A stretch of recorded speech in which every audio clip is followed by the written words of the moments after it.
Gloria a Dios. Bien amado, ¿cómo están? Dios te bendiga. Voy a hacer un tema muy interesante y es poder hablar de la gracia de Dios dentro del punto de vista del Antiguo Testamento. Y también seguir hablando de la gracia de Dios, pero también dentro del punto de vista del Nuevo Testamento, especialmente cuando la iglesia de Cristo se inicia como iglesia de Cristo, que es el cuerpo de Cristo. Pues tanto en el Antiguo Testamento como en el Nuevo Testamento vamos a hablar la gracia de Dios.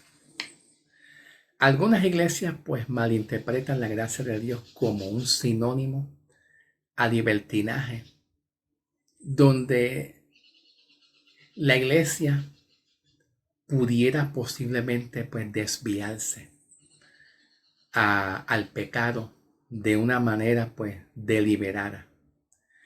Pero definitivamente la gracia de Dios siempre muestra, tanto en el Antiguo Testamento como en el Nuevo Testamento, siempre la gracia de Dios muestra amor, misericordia, bondad, favor.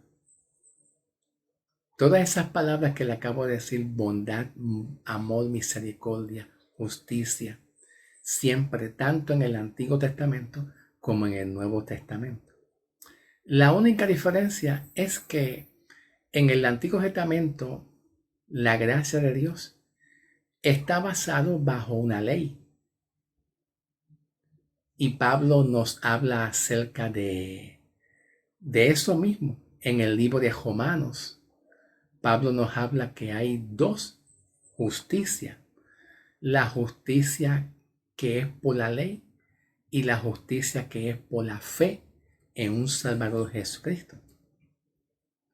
Y en el Antiguo Testamento la gracia y el amor siempre se inclinaba a todos los hombres. Pero los hombres están sujetos a una ley. Y cuando ya se habla de la ley de Dios y de la ley de Moisés hacia el pueblo, la ley demanda, demanda y exige mucho. La ley pues prohíbe mucho y demanda mucho. Y si el hombre no puede cumplir la ley, pues la ley no vino para salvar a nadie ni a perdonar. La ley vino a cumplir un propósito en el Antiguo Testamento. Y es declarar al hombre un pecador. Esa es la función de la ley. Y eso lo dice Pablo en Romanos 3:20. Romanos 3:20. Pablo dice que la función de la ley es revelarle al hombre su pecado. Ponerle al hombre en su mente y en su conciencia para que el hombre tenga conocimiento. Para que el hombre tenga conocimiento que el hombre es un pecador y que está bajo la ira de Dios. Y que tiene que cumplir los mandamientos obligatoriamente y perfectamente. ¿Ve la diferencia? ¿Ve? Entonces, cuando se habla de la gracia bajo la iglesia, bajo el periodo de tiempo de la iglesia de Cristo, la gracia de Cristo se compadece del pecador. Aunque el pecador tenga muchas debilidades humanamente, la gracia de Cristo, por medio de un Salvador Jesucristo, la gracia de Cristo se compadece del más débil. Y mientras más débil el pecador sea y se le haga difícil salir del pecado, Cristo se compadece y lo levanta y decide llevar un mensaje especial, y ese mensaje especial es Jesucristo. el Evangelio de Jesucristo. Y el Evangelio de Jesucristo significa buenas noticias de salvación, las buenas nuevas de salvación para los pecadores.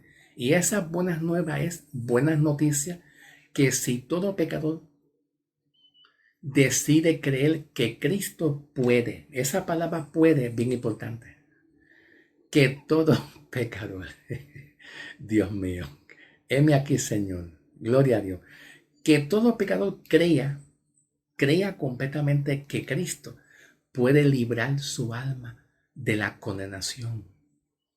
Que todo pecador crea que Cristo puede hacer algo de una manera incondicional, no condicional, no, escucha, no condicionalmente, no, sino incondicional, porque hay una diferencia entre una gracia bajo condiciones y una gracia incondicional. Hay una gran diferencia. La gracia y el amor de Dios bajo condiciones. El hombre tiene que cumplir la ley y tratar de mantenerse recto y tratar de mantenerse fiel a Dios, de tratar de no pecar. Porque cuando se habla de una gracia sujeto a condiciones, la gracia no es una gracia completa, sino está sujeta a condiciones. Y si el hombre falla, entonces la gracia en el Antiguo Testamento lo entrega a la ley. Dios mismo empuja al hombre a la ley y la ley es muy fiel. La ley de Dios es muy fiel. ¿Qué significa eso? Que hace cumplir su propósito. ¿Y cuál es el propósito de la ley? Pues condenar al hombre. Porque la ley no soporta que el hombre infrinja ningún mandamiento o violente ningún mandamiento. La ley es muy fiel en eso.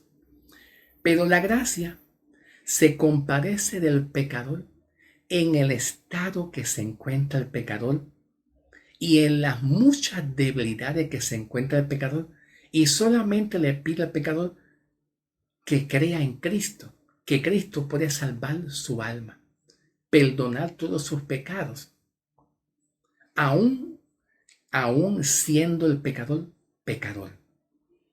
Pero en la ley no soporta que el hombre sea un pecador, porque lo mira con desprecio. Dios no soporta que el hombre sea un pecador bajo la ley, porque la ira de Dios está sobre el hombre. Pero en la gracia, Dios quiere compadecerse de los más débiles, de aquellos que sufren. Y eso lo vemos como un gran ejemplo en Jesús, en Mateo capítulo 5, versículo 3 en adelante, cuando Jesús habla de la bienaventuranza hacia los pecadores y a los necesitados. ¿Ok?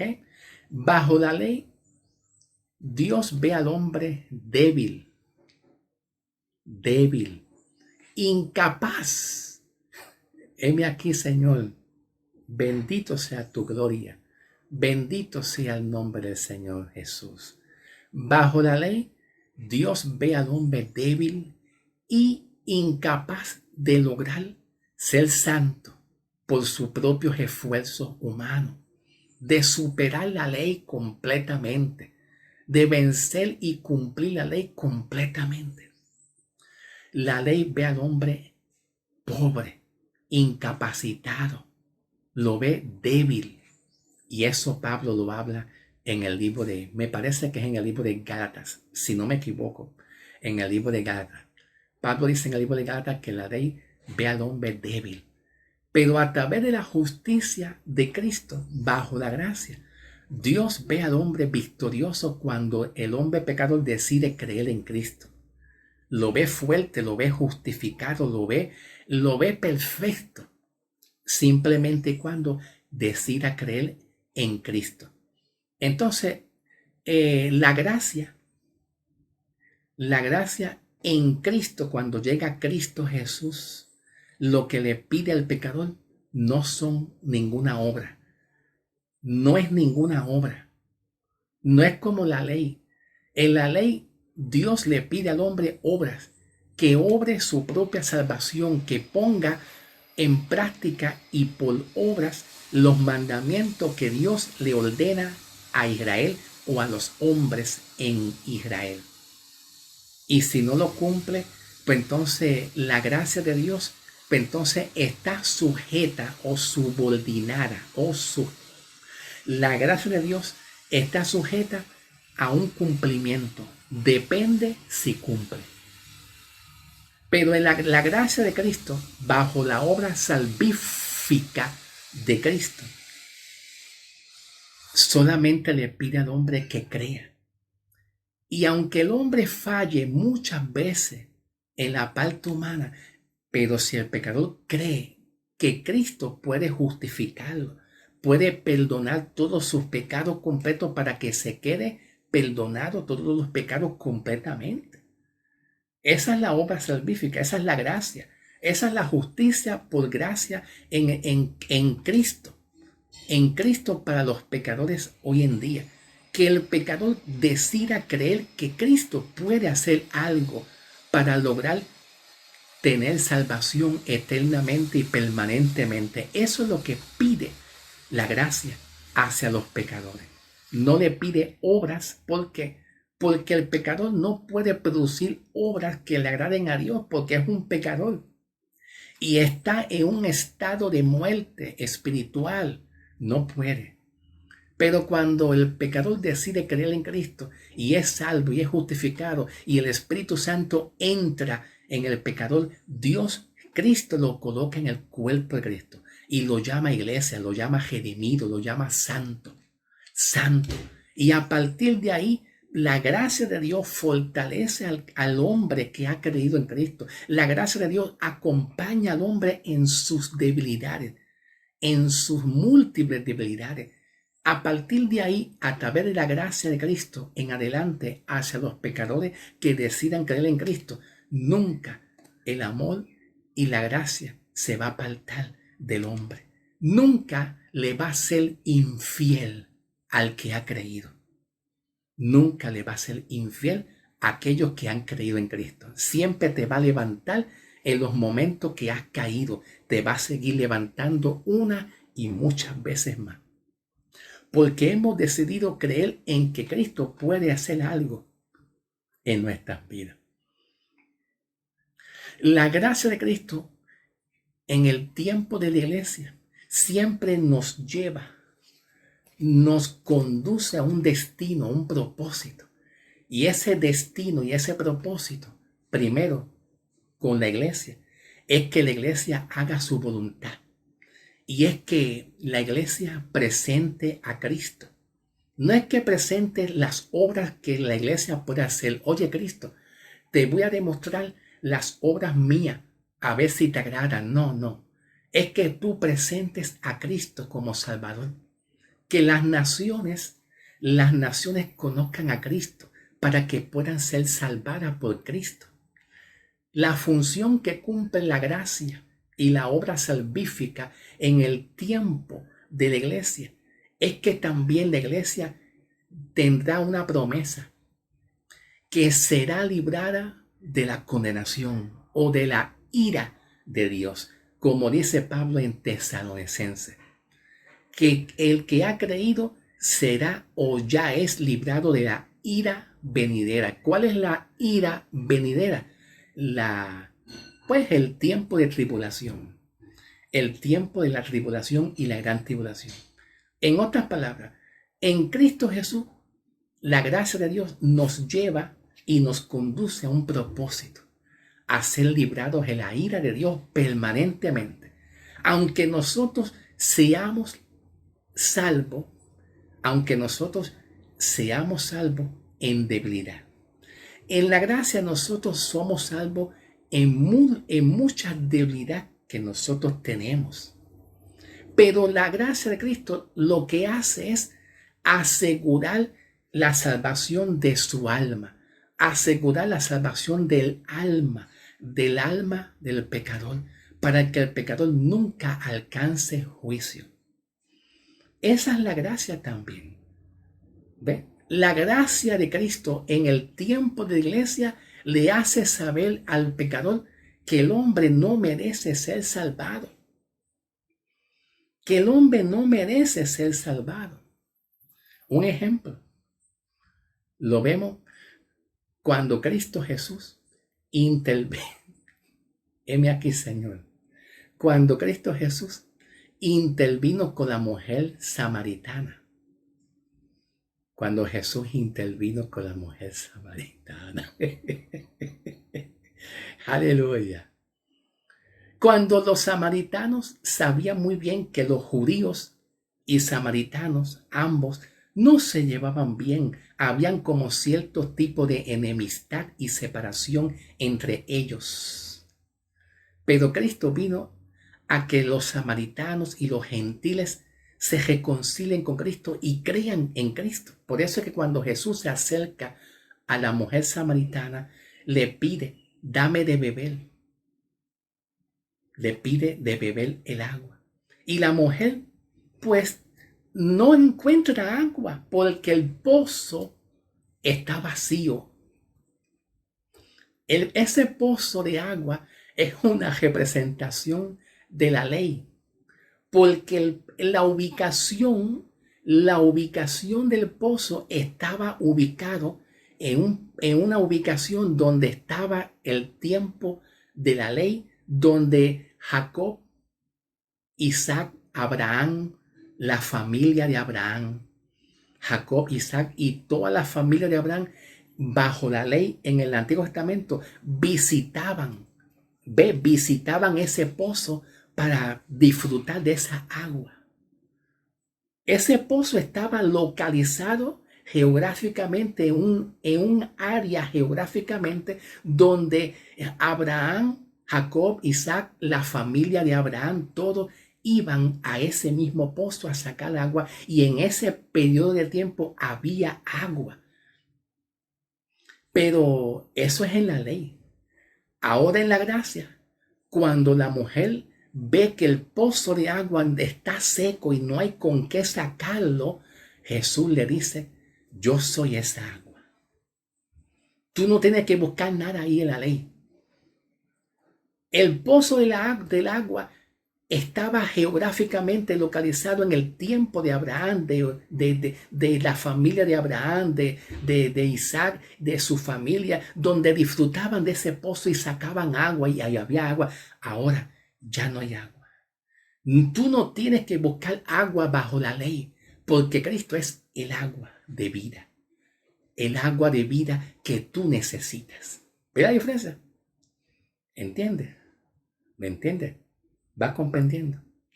Entonces, la idea de Jesús con la mujer samaritana es abrir su entendimiento para que la mujer samaritana entienda que por más que ella tenga muchas necesidades y busque agua, bajo la ley tú no tienes que buscar nada, porque ya llegó Cristo. Y toda la ley en el... Santo Dios. Toda la ley en el Antiguo Testamento y la forma como Dios obró en la ley es una sombra de algo mejor que iba a venir, que era Cristo Jesús, a darle esperanza y salvación a todos los hombres, pero no bajo la ley, sino bajo la fe en un Salvador, Jesucristo. Santo, alaba lo que Él vive. Alaba lo que Él vive. ¿Cuántos dicen amén? Gloria a Dios, gloria a Dios. Ahora la mujer samaritana no tiene nada que buscar en la ley, no hay agua. No hay agua porque Cristo es el agua que produce salvación y vida por medio de la fe en Cristo Jesús. Hasta que la mujer samaritana logró poco a poco entender el propósito de Cristo. La mujer samaritana no había entendido todavía el por qué Jesús se presenta ante los samaritanos, sabiendo que los samaritanos y judíos no se llevan muy bien. Hay como cierto tipo de división. Pero llegó un momento que la mujer samaritana hizo así. Señor, tú eres el Mesías, el que va a venir. Tú eres el Mesías. Sí. Y eso es lo que Cristo quiere en este tiempo. Revelarse a los hombres que Él es el Salvador. Él es el Salvador. Gloria a Dios. Estoy en la introducción. Me hallo en la introducción del mensaje de hoy. El mensaje va a ser bastante larguito, dura mucho. Esta es la parte 1, que es como una breve introducción solamente. Más luego voy a continuar a seguir con el video 2 y el video 3 poco a poco, porque también quiero hablar de gracia en el tiempo del Nuevo Testamento, bajo la gracia, en el tiempo de la iglesia. Estoy solamente en la introducción. Ok. Entonces vemos que la mujer samaritana, ¿qué hizo? ¿Qué fue lo que hizo la mujer samaritana para recibir la promesa de salvación y de perdón de pecado? ¿Qué hizo? Nada. Nada. Solamente Cristo se introdujo en la provincia y la región de Samaria y le dijo, yo tengo un agua mejor que la que tú buscas. Yo tengo un agua mejor que la que tú buscas. El Señor Jesús fue el que invitó a la mujer a recibir gracia. Gracia, no fue la mujer. Y cuando se habla de gracia, siempre que se habla de gracia en el Antiguo Testamento, en el Nuevo Testamento, es el mismo resultado. Dios obrando en el hombre, ¿verdad? Y Dios buscando al hombre. No es el hombre buscando a Dios. Es al contrario, Dios buscando al hombre y teniendo misericordia y Dios dándole, otorgándole al hombre alguna salida, alguna esperanza a que le conozcan. La gracia en el Antiguo Testamento, en el Nuevo Testamento, siempre es un propósito. Dios buscando al hombre perdido. En la gracia también igual. La gracia en el Antiguo Testamento siempre es Dios el que se ofrece a decirle, ¿te puedo ayudar? ¿Puedo hacer algo por ti? Porque el hombre no puede hacer nada. Y en el Nuevo Testamento lo vemos igualito también. Igualito también. Vamos a comenzar. En el nombre del Señor. Gloria a Dios. Gracias, Señor. Gracias por mis hermanos que nos ven y nos escuchan. Aunque sean poquitos, pero no importa. Gracias por cada uno de ellos. Abre sus corazones.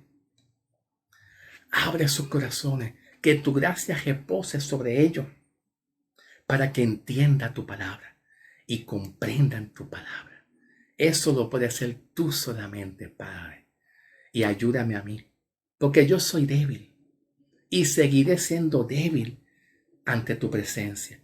Pero tu gracia nos fortalece y nos ayuda para tu gloria y tu honra, Señor. Gracias, Señor, en el nombre del Señor. Amén y amén. Vamos a empezar. Este es el video 1 y es como si fuera la introducción.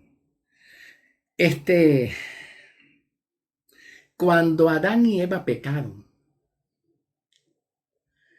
Adán y Eva perdieron la santidad hacia Dios. Y el pecado entró en ellos. Perdieron la santidad de Dios y la comunión con Dios. Entonces, en Génesis 3:21, vemos la gracia de Dios. Cuando Dios le da promesa al hombre, comenzando desde Adán y Eva en adelante, comenzando desde la caída de Adán y Eva en adelante, y comienza diciéndole Dios, diciendo en Génesis 3:21, luego de Adán y Eva pecar y el pecado haber entrado. Luego Jehová Dios hizo vestidura de piel para Adán y para su esposa y los vistió. Ahí vemos la gracia de Dios. La gracia de Dios. Dios se pudo haber arrepentido. Dios se pudo haber arrepentido por causa de que el hombre y la mujer, Adán y Eva, desobedecieron y cayeron en pecado. Dios se pudo haber arrepentido del hombre, de haber creado que sí. y olvidarse del hombre para siempre, pero no lo hizo. Que Dios pensó en su Hijo amado, Jesucristo. Significa que dentro de la mente de Dios estaba en salvar y restaurar el estado espiritual del hombre, porque el hombre cayó de la gracia de Dios por medio del pecado. Pero la mente de Dios estaba en volver a restaurar y a levantar al hombre y a justificarlo y a perdonar sus pecados por medio de Jesucristo. Observa cómo dice el versículo 21. Luego Jehová Dios hizo vestidura. Aquí la vestidura de piel no solamente la podemos ver una vestidura física y literal para cubrir al hombre en su cuerpo. Esto es más espiritual, porque esta vestidura de piel, y luego dice de cordero, luego dice la piel para Adán, o sea, dice vestidura de piel para Adán y para su esposa y los vistió. Que esa vestidura de piel tiene que ver con el cordero. Aquel cordero en el Nuevo Testamento que se le conoce como el cordero que quita el pecado. Cuando Juan, Evangelio según San Juan 1:29, Evangelio según San Juan 1:29 dice, he aquí el cordero de Dios que quita el pecado. Esto es una gran profecía. Todo el Antiguo Testamento, cuando el hombre peca, la voluntad y la gracia de Dios es inclinarse al favor del hombre para seguir dándole gracia y que el hombre vuelva a ser restaurado, no condenado, sino restaurado. Entonces vemos aquí la gracia de Dios otorgándole al hombre, cuando venga Cristo Jesús, es el único que puede salvar al hombre por medio del sacrificio de Cristo Jesús. Gloria a Dios. También vemos en el libro de Éxodo 14:16, hay mucho que leer, pero voy a leer parcialmente solamente. Éxodo 14:16, vemos a Dios otorgándole protección a Israel de las manos de los egipcios. Los egipcios y los faraones eran enemigos de Dios y enemigos del pueblo de Israel. Y vemos Dios librando al pueblo de Israel de las manos de los egipcios. En Éxodo 14:16 dice, en cuanto a ti, le está hablando Dios a Moisés, que Dios utilizó a Moisés como un instrumento para Dios liberar al pueblo de Israel. Solamente Moisés fue el instrumento utilizado por Dios. En cuanto a ti, levántate, levanta tu vara y extiende tu mano sobre el mar y divídelo, para que los hijos de Israel crucen por el medio del mar sobre la tierra que está seca.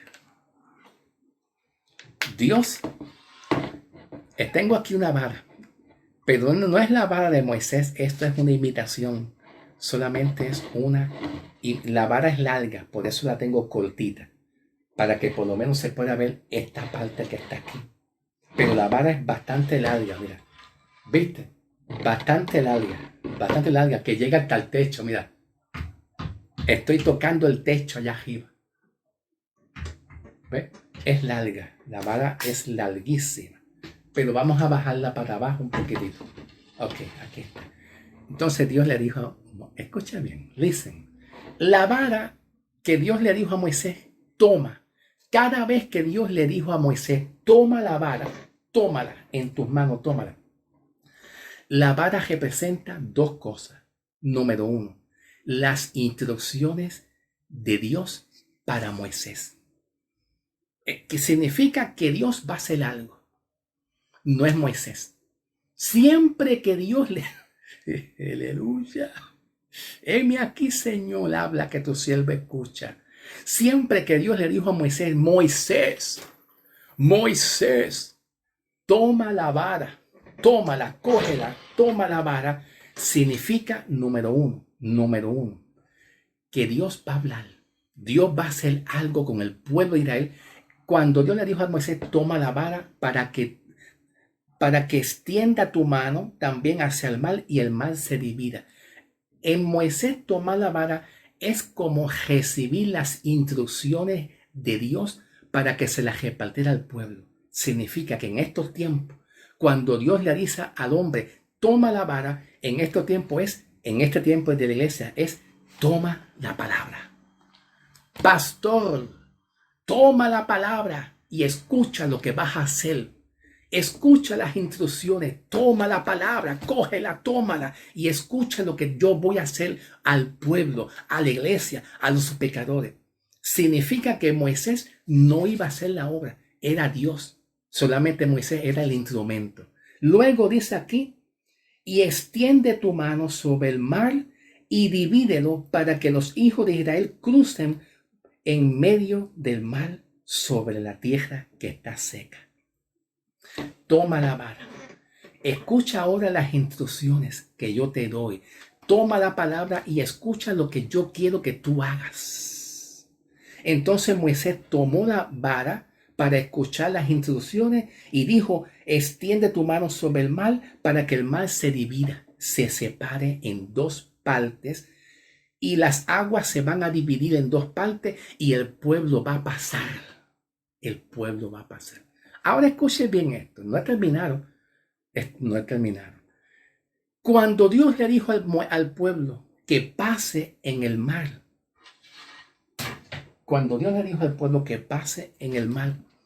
eso es algo tipológico.